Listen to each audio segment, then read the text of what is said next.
La grand-maréchale disait à l'empereur que la bataille d'Aboukir se trouvait pour la première fois dans son armée, et près de sa personne il était stupéfait. Continuait-il l'audace de ses manœuvres, qui comprit à peine qu'un des autres qui l'entendit donner. Surtout, sire, disait-il, quand je vous entendis crier à un officier de vos gardes.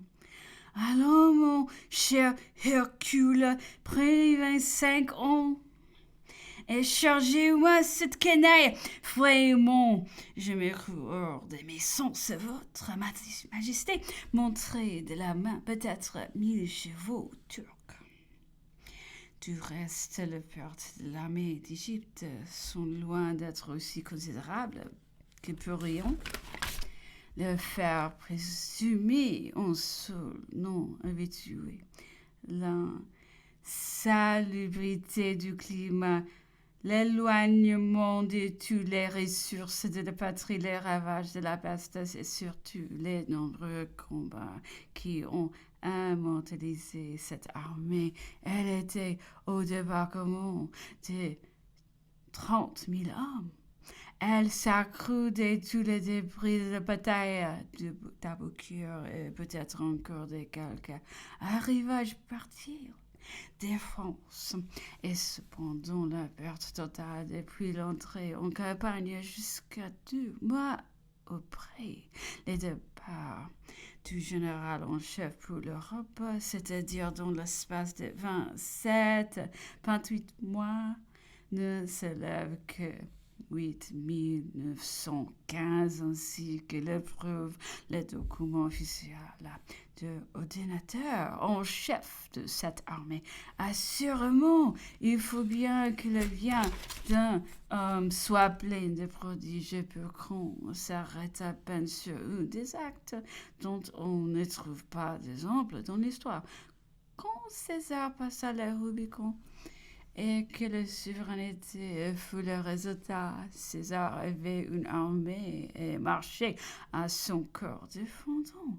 Quand Alexandre, abusé par l'ardeur de la jeunesse et par le feu de son génie, fut débarqué en Asie pour faire la guerre au grand roi. Alexandre était le fils d'un roi lui-même est décoré aux chances de l'ambition et de la gloire, à la tête des forces de son royaume. Mais qu'un simple particulier dont le nom 3 ans auparavant était inconnu à tous, qui n'avait eu en cet instant d'autres auxiliaires que quelques victoires, son nom et la conscience de son génie, et concevoir de ses heures à lui seul destiné des 30 millions d'hommes, de les sauver des fêtes de dehors et de dissensions des dons que à la lecture des troubles qu'on lui à l'idée de désastre qui prévoyait ce soir.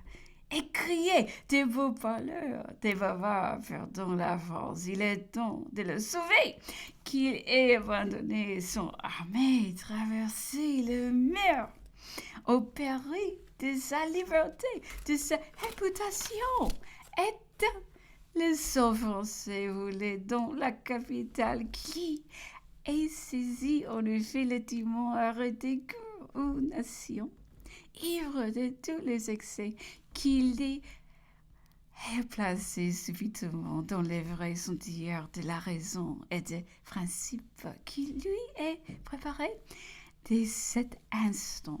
Un jet de puissance et de gloire inconnu jusque-là, et que le tout se soit accompli sans qu'il en coûtât une larme ou une goutte de sang à personne. C'est ce qu'on peut appeler un des plus gigantesques et des plus sublimes entreprise dont on ait jamais entendu parler. C'est ce qui suscitera de ton mot et l'admiration, postérité calme, sans passion, et c'est pourtant ce que tes gens du temps qualifieront d'évasion désespérée, d'infâme désertion. Toutefois, l'armée qui la sabre lui occupa l'Égypte 2 ans encore. L'opinion de l'empereur était qu'elle ne devait même jamais y être forcée. Le grand maréchal, qui y est resté jusqu'au dernier instant, en convenait aussi. Après le départ du général en chef de la France, Clever, qui lui succéda, convenu et séduit par des phaseurs, traita de l'évacuation de l'Égypte, mais quand les refuses des ennemis l'eut contraint de s'acquérir une nouvelle gloire et de mieux connaître ses forces. Il change tout avec de français. Il devint lui-même partisan de l'occupation de l'Égypte. C'était mais n'était venu le sentiment général de l'armée. Il ne s'occupa donc plus que de s'y maintenir. Il éloigna de lui les meneurs qui avaient dirigé sa première intention et ne sentira plus que de l'opinion contraire. L'Égypte n'est jamais qu'heureux de danger s'il vécu. Sa mort seule en amena la perte. Alors l'armée se partageait entre Menou et Régny. Ce ne fut plus qu'un champ d'intrigue. La force et le courage des Français resteront la même, mais l'emploi ou la direction confie le général ne ressembleront plus à rien. Menou était tout à fait incapable.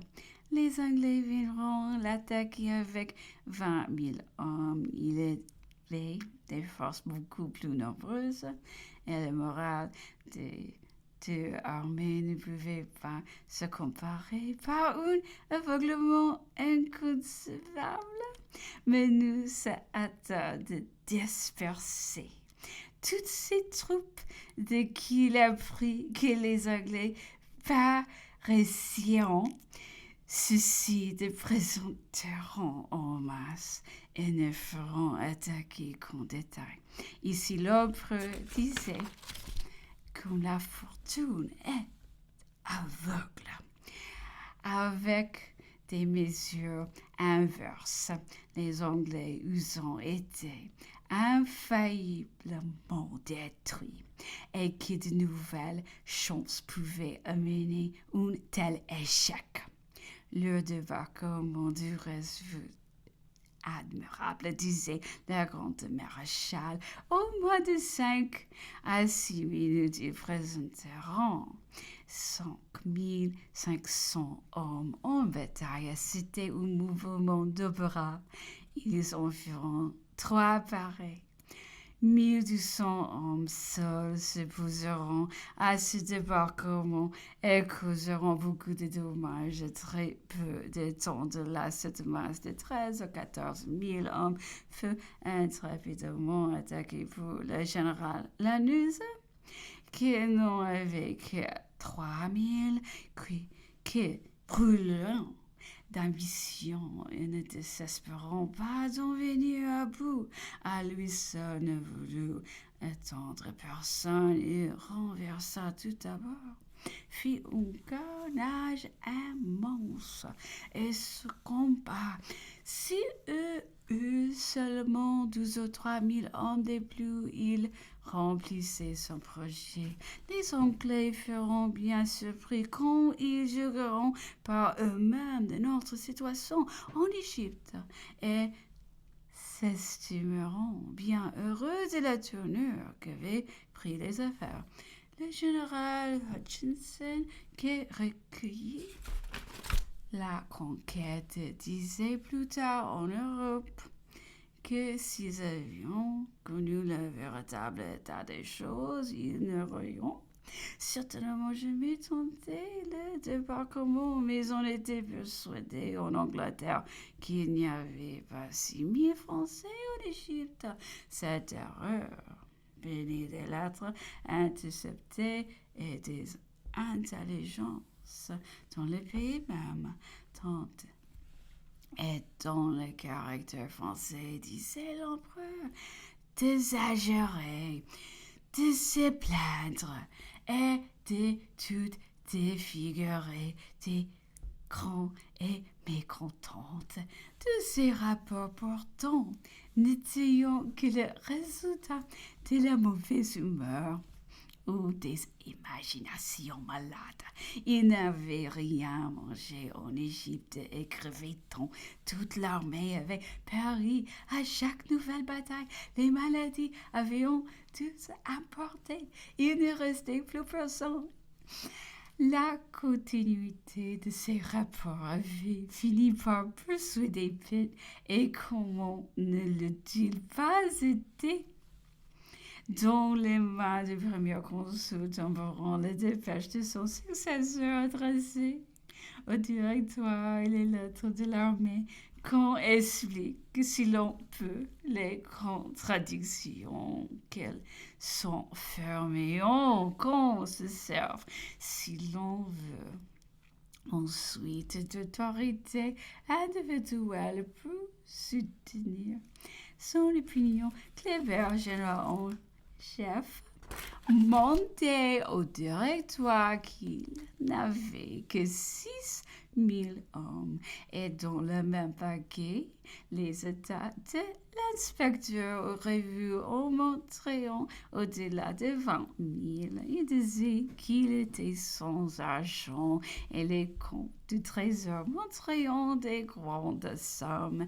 Il disait que l'artillerie n'était plus qu'un parc retranché vide de toute munition, et les états de cette arme décrivaient des approvisionnements pour plusieurs campagnes. Aussi, si Kléber, en vertu du traité qu'il avait commencé avec évacuer l'Égypte, je n'ai pas manqué, disait l'empereur, de la mettre en jugement à son arrivée en France.